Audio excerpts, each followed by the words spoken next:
If you're seeing a Beehiiv integration error, don't worry. In this video, I'll walk you through the quickest way to fix it step by step. Whether your integration is failing to connect, your data isn't syncing, or you're getting an authorization issue, these checks will help you get everything working again. And if this tutorial helps, make sure to hit like and subscribe for more simple software fixes just like this. All right, let's jump in. First, log into your Beehiiv account. Once you're inside your dashboard, look for the Settings option and click it. This is where Beehiiv keeps all of the account and connection settings that control your integrations. Next, find and click Integrations. On the Integrations page, you'll be able to see the tools and services connected to your Beehiiv account. If you don't see the integration you expected, click Browse Integration to look through the available options. And make sure you selected the correct one.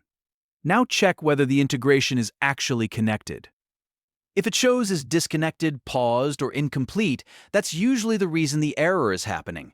In many cases, the issue comes from an expired login session or an outdated permission request.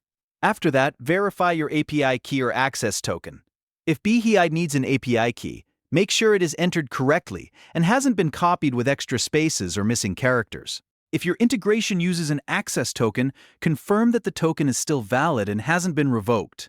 Even one small typo can cause the whole connection to fail. If everything looks correct but the error is still there, reconnect the integration if needed. Sometimes the fastest fix is to disconnect it and connect it again, so Beehiiv can refresh the authentication properly. When you do that, follow the prompts carefully and make sure you choose the right account and service. Then confirm that all required permissions are granted. This part is important because some integrations need access to read data, write updates, or manage syncing features. If any permission is missing, the integration may connect but still not work correctly. Go through the authorization screen and allow every required permission for the integration to function properly. Once that's done, go back and test the connection again. In most cases, the Beehiiv integration error should be resolved after confirming the connection, refreshing the token, and granting the proper permissions. If it still doesn't work, double-check that you're signed into the right Beehiiv workspace and that the third-party app is supported by your current setup. And that's it. You now know how to troubleshoot and fix a Beehiiv integration error step by step. If this video saved you time, please like the video and subscribe for more easy tutorials and quick fixes. Thanks for watching, and I'll see you in the next one.